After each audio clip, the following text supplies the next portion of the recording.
जय हिंद साथियों, मैं दीप कुमार यादव आप सभी का स्वागत करता हूं सृष्टि ज्ञान केंद्र में, जहां हम पढ़ रहे हैं कक्षा 11वीं की पॉलिटिकल साइंस और जिसमें चल रहा है अध्याय 8 जिसका नाम है स्थानीय शासन। जिसमें अभी तक आपने पढ़ लिया है कि जो ग्रामीण पंचायत क्या है, आपके 73वां संशोधन क्या है और 73वें संशोधन के अंतर्गत किस प्रकार से सरकार ग्रामीण पंचायती सरकार को स्टैब्लिश किया गया है। और आज हम चल रहे हैं 74वें संशोधन को समझने, जिसमें मुख्य रूप से आपकी नगर पंचायतें आती हैं। नगर पंचायत की क्या भूमिका है, नगर पंचायत किस प्रकार से काम करती है, ये सारी बातें हम आज समझेंगे। तो चलिए पढ़ते हैं और जानते हैं अपनी 74वें संशोधन को। जैसा कि पहले लिखा जा चुका है, संविधान के 74वें संशोधन का संबंध शहरी स्थानीय शासन के निकाय अर्थात नगर पालिका से है। ठीक, मैंने पहले बता दिया कि इसका संबंध नगर पालिका से है। ये आपका 74वां संशोधन ये बताता है कि शहर में भी एक स्थानीय शासन होगा जो शहर के मूलभूत कामों को करने का काम करेगा, जैसे सफाई हो गया, स्वास्थ्य हो गया, शिक्षा हो गई, प्राथमिक शिक्षा, इन सभी कामों को देखने और करने का काम आपका स्थानीय शासन करता है, जिसे हम नगर पालिका कहते हैं। जैसे अभी यहाँ पर नवयुग स्कूल है, नवयुग स्कूल वैसे तो एनडीएमसी भी एक क्या है, स्थानीय निकाय है और इसका चुनाव नहीं होता। ये एक प्राइवेट इंस्टीट्यूट है, गवर्नमेंट का है, तो उसके अंतर्गत काम करता है। लेकिन वहीं एमसीडी आप चले जाए, एमसीडी क्या है, एक स्थानीय निकाय है जिसका चुनाव भी होता है और जिसका पूरा प्रोसेस आपकी ग्राम पंचायत के स्वरूप में ही होता है। शहरी इलाके किसे कहते हैं, ये भी समझना बहुत जरूरी है कि किन एरियाज को हम शहर मानेंगे, किसे हम शहर मानेंगे और किसे हम शहर नहीं मानेंगे, ये भी जानना हम सबके लिए बहुत जरूरी है। बंबई अथवा कलकत्ता जैसे बड़े महानगरों को पहचानना बहुत आसान है, लेकिन जो शहरी इलाके गांव और नगर के बीच के होते हैं उन्हें पहचान पाना इतना आसान नहीं। भारत की जनगणना में शहरी इलाके की परिभाषा करते हुए जरूरी माना गया है कि इस ऐसे इलाके में कम से कम 5000 की जनसंख्या हो। इस इलाके के कामकाजी पुरुषों में कम से कम 75% खेती बाड़ी से के काम से अलग माने जाने वाले पेशे में हो। ठीक है, उसी एरिया को आपका शहर माना जाएगा जिसमें कम से कम 5000 लोग रहते हो और 75% लोग ऐसा काम करते हो जिसका कृषि क्षेत्र से कोई संबंध ना हो। तो उन क्षेत्रों को आप क्या मान सकते हैं, उन क्षेत्रों को आप नगर मानेंगे, नहीं तो उनको नगर नहीं माना जाएगा। नगर की परिभाषा अगर आपसे पूछी जाए तो यह आपको लिखना है कि भारतीय जनगणना के आधार पर किसी भी क्षेत्र को शहरी क्षेत्र तभी माना जाएगा जब उस क्षेत्र में कम से कम 5000 लोग रहते हो अथवा वहां की 75% पुरुष आबादी कृषि से अलग कोई काम करती हो, तभी उस एरिया को शहरी क्षेत्र में गिना जाएगा। ठीक, आगे सुनिए। और गा क्या है, जनसंख्या का घनत्व कम से कम 400 व्यक्ति प्रति वर्ग किलोमीटर हो, मतलब 1 किलोमीटर में 400 लोग रहते हो 1 किलोमीटर में। और गांव में ऐसा संभवतः देखने को नहीं मिलता, गांव में बहुत दूरी पर लोग रहते हैं, तो इसीलिए गांवों को अलग ही रखा है। ठीक है, सन 2011 की जनगणना के अनुसार भारत की लगभग 31% जनसंख्या शहरी इलाके में रहती है। आज भी भारत की सिर्फ 31% जनसंख्या शहरों में निवास करती है, नहीं तो सारी की सारी जनसंख्या हमारी कहाँ निवास करती है, गांवों में निवास करती है।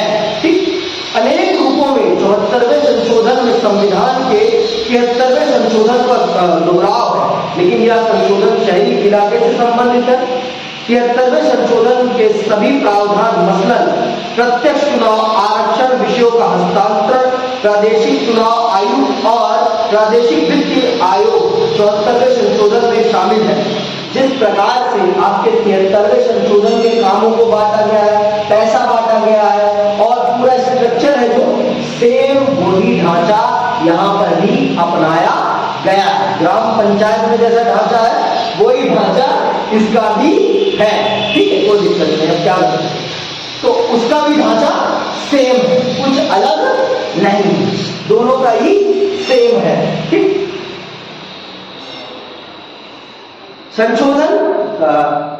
संशोधन के अंतर्गत इस बात को अनिवार्य बना दिया गया है कि प्रदेश की सरकार कुछ एक निश्चित कार्य करने की जिम्मेदारी शहरी स्थानीय शासन की संस्थाओं पर छोड़ दे।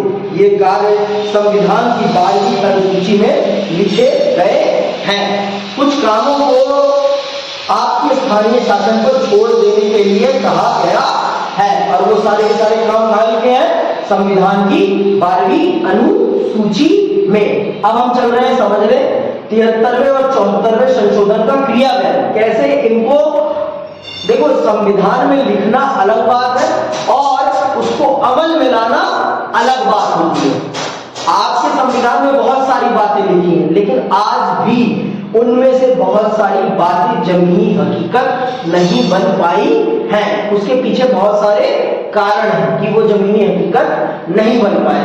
उनको जमीनी हकीकत बनने में बहुत सारी समस्याओं का सामना करना पड़ा है, या फिर लोगों को लगता है कि ये चीजें हमारे काम की नहीं है, इसीलिए लोगों ने उन्हें इम्प्लीमेंट ही नहीं किया जिस प्रकार से किया जाना चाहिए था, ठीक। सुनिए क्या है।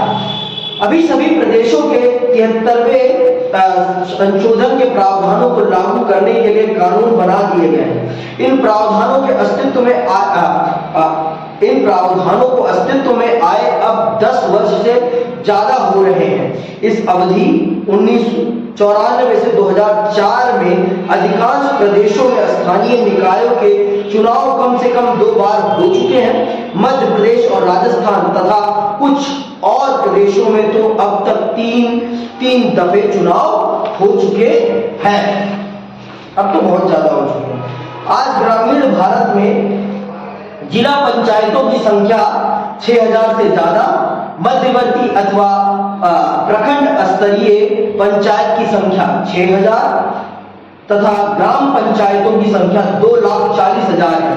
शहरी भारत में 1000 से ज्यादा नगर निगम, 1400 नगर पालिका तथा 2000 नगर पंचायत मौजूद है। हर 5 वर्ष पर इन निकायों के लिए 32 लाख सदस्यों का निर्वाचन होता है। इनमें से 13 लाख महिलाएं हैं।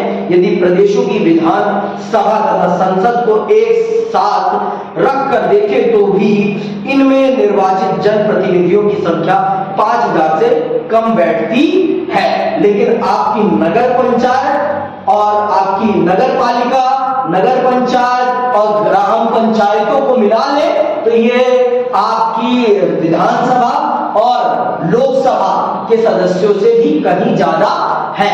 तो आज के टाइम पर भारत में संवैधानिक कामों की जिम्मेदारी लेने वाले लोगों की संख्या बहुत ज्यादा बढ़ गई है, बहुत ज्यादा बढ़ गई है। इसीलिए आप देख रहे हैं कि भारत के विकास को भी एक बहुत तेजी मिली हुई है। ये तेजी मिलने का मूल कारण ही ये है कि आज के समय पर अगर कोई काम नहीं हो रहा तो उसका उत्तरदायित्व लेने वाला कोई है, और अगर कोई काम नहीं कर रहा तो हम कह तो सकते हैं कि आपके शासन में ये काम क्यों नहीं हुआ। लेकिन इससे पहले हम किसी पर इस प्रकार की बात नहीं कह सकते थे।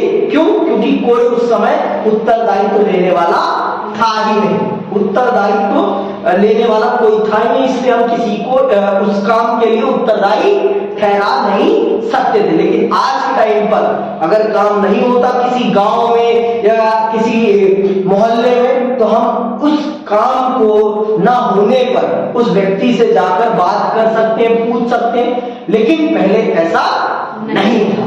क्यों? क्योंकि पहले ऐसी कोई संस्था नहीं थी संवैधानिक तौर पर।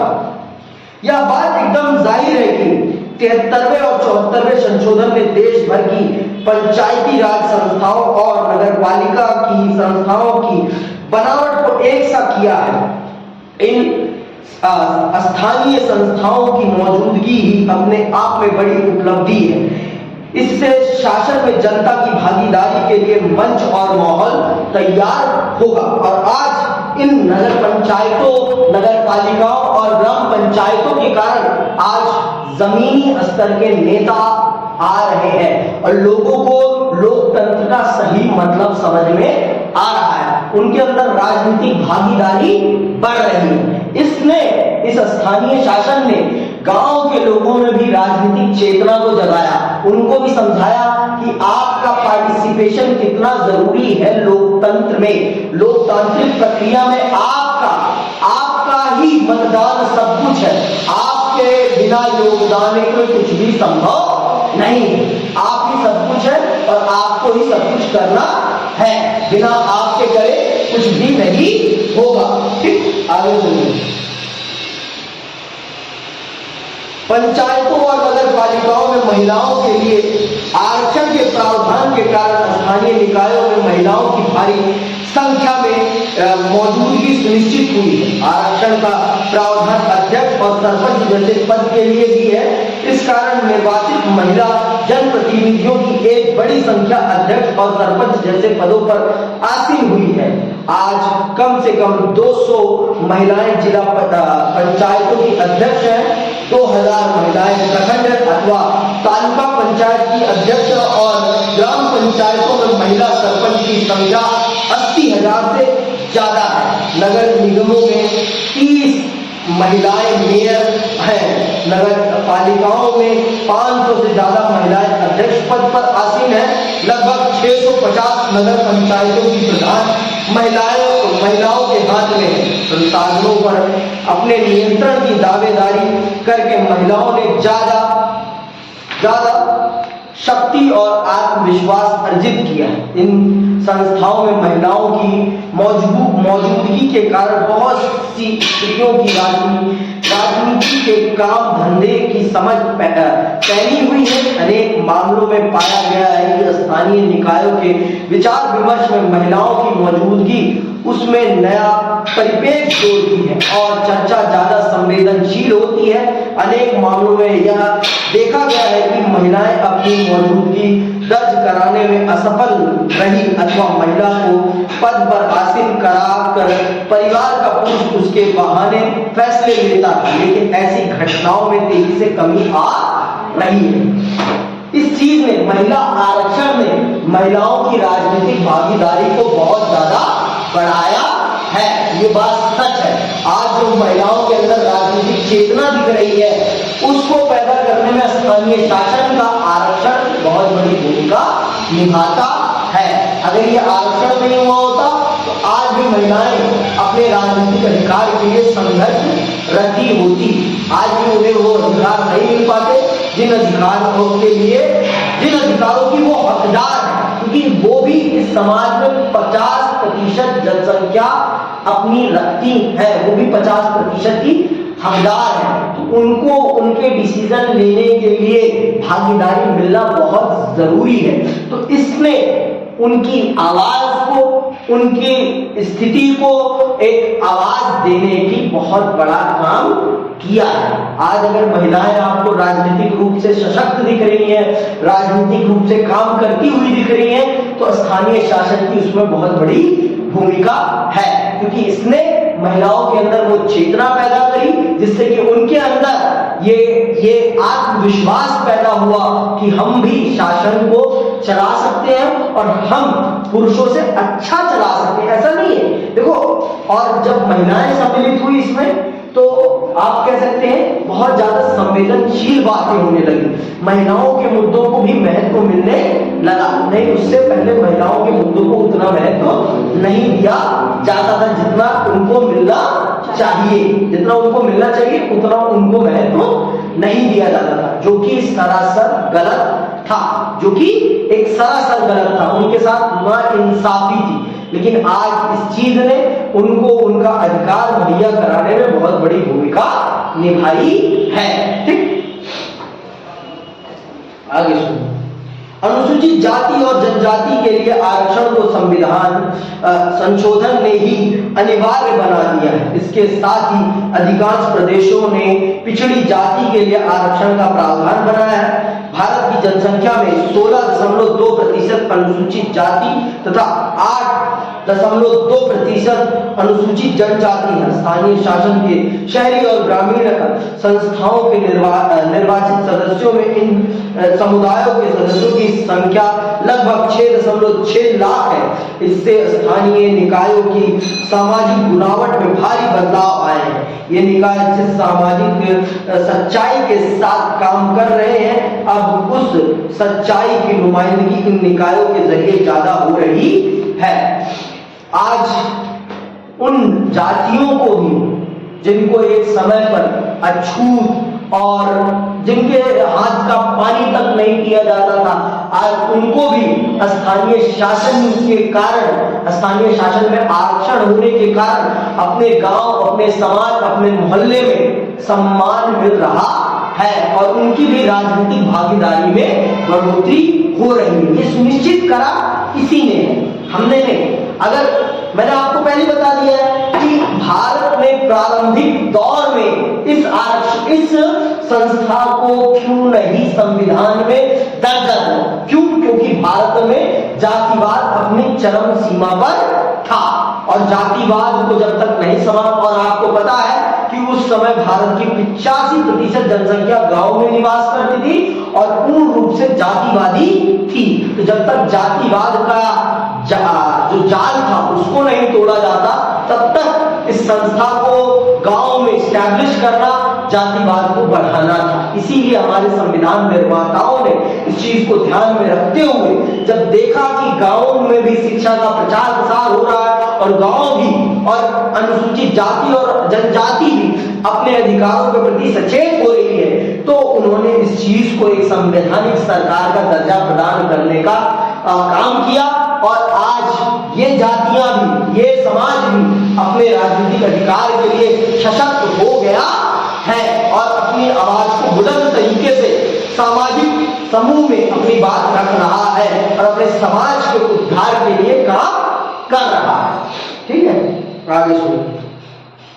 कभी कभी इससे तनाव पैदा होता है। जो तबका सामाजिक रूप से प्रभावशाली होने के कारण गांव पर अपना नियंत्रण रखता था, वह अपने इस दबदबे को छोड़ना नहीं चाहता। इससे सत्ता के लिए संघर्ष तेज हो जाता है, लेकिन तनाव और संघर्ष हमेशा पूरे नहीं होते। जब भी लोकतंत्र को ज्यादा सार्थक बनाने और ताकत से वंचित लोगों को ताकत देने की कोशिश होगी, तो समाज में संघर्ष और तनाव होना है। देखो, जिसके पास लंबे समय से ताकत रही है, जब उसके हाथ से ताकत निकलेगी तो वो उसके अंदर छिटपटी पैदा होनी स्वाभाविक है। और लोकतांत्रिक प्रक्रिया से जब ये चीज करी जाएगी तो वो कुछ भी नहीं कर पाएगा, वो कुछ भी नहीं कर पाएगा। क्यों? क्योंकि जो व्यक्ति जीत रहा है उसके साथ एक बहुत बड़ा जन समूह है, क्योंकि एक जन समूह ने उसे अपना बहुमत दिया है, तो आप चाहकर भी उसके खिलाफ कुछ नहीं बोल सकते। क्यों? क्योंकि उसके पीछे एक बड़ी जनसंख्या खड़ी है और अगर आप उसको कुछ कहते हैं तो हो सकता है कि उसका नुकसान आपको झेलना पड़ जाए, उसका नुकसान आपको झेलना पड़ जाए। समझ में आई बात? इसीलिए आप चाहकर भी उसके खिलाफ कुछ नहीं करेंगे, आप चाहकर। आगे सुनिए। संविधान के संशोधन ने 29 विषयों को स्थानीय शासन के हवाले किया है। ये सारे विषय स्थानीय विकास तथा कल्याण की जरूरतों से संबंधित है। स्थानीय शासन के कामकाज के पिछले दशकों के अनुभव बताते हैं कि भारत में इसे अपना कामकाज स्वतंत्रता पूर्वक करने की छूट बहुत कम है। अनेक प्रदेशों ने अधिकांश विषय स्थानीय निकायों को नहीं सौंपे। इसका मतलब यह है कि स्थानीय निकाय कारगर ढंग से काम नहीं कर सकते थे। इस तरह इतने सारे जनप्रतिनिधियों को निर्वाचित करने का पूरा काम बस प्रतीकात्मक बनकर रह गया। कुछ लोग स्थानीय निकायों के निर्माण की यह कहकर आलोचना करते हैं कि इससे प्रादेशिक और केंद्रीय स्तर पर जिस तरह से फैसले लिए जाते हैं उसमें कोई बदलाव नहीं आता। स्थानीय स्तर की जनता के पास लोक कल्याण के कार्यक्रमों अथवा संसाधनों के आवंटन के बारे में विकल्प चुनने की ज्यादा शक्ति नहीं होती, जो कि सच है, जो कि सच है कि इनके पास एक सीमित शक्ति है। इनके पास प्रधानमंत्री, भारत के प्रधानमंत्री या भारत राज्यों के मुख्यमंत्री जितनी ताकत नहीं है और हो भी नहीं सकती। इनका मूल उद्देश्य है स्थानीय संस्थाओं को, स्थानीय रूप से जनता को सरकार की योजनाओं से क्या करना, फेमिलियर कराना। तो आज के टाइम पे चीजें बदली हैं, ऐसा नहीं कहूंगा कि जो शुरू में था वो आज भी स्थानीय निकायों में बहुत कुछ बदल चुका है, बहुत कुछ। आज 40 सालों में बहुत सारी चीजें बदल गई हैं और जो कि हमें अभी दिखेंगी नहीं, लेकिन बदली है।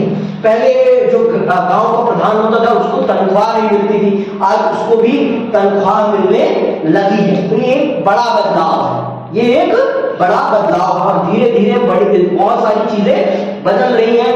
और मैंने जो आपको पहले कह दिया कि आज के टाइम पे गांव में एक रिस्पॉन्सिबल व्यक्ति है, अगर गांव में नहीं काम हो रहा है तो हम उससे जाकर पूछ तो सकते हैं। इससे पहले ये संभव नहीं था और आपका ना आपके विधायक तक पहुंच थी और ना आपके सांसद तक, और यही सबसे उस समय आपके सबसे क्लोजेस्ट आपके प्रतिनिधि थी और आप इन तक पहुंच भी नहीं सकते। लेकिन इनके माध्यम से आप अपने गांव की डे टू डे रिपोर्ट तो ले सकते हैं कि आपके गांव में क्या चल रहा है, आपके विधायक जी क्या करवा रहे हैं, आपके सांसद जी क्या करवा रहे हैं, और राष्ट्रीय स्तर पर किस प्रकार की योजनाएं चल रही हैं, उनका आपके गांव पर क्या प्रभाव पड़ रहा है, आप ये पता तो कर सकते हैं। लेकिन इससे पहले ये संभव नहीं था, इससे पहले ये संभव नहीं था।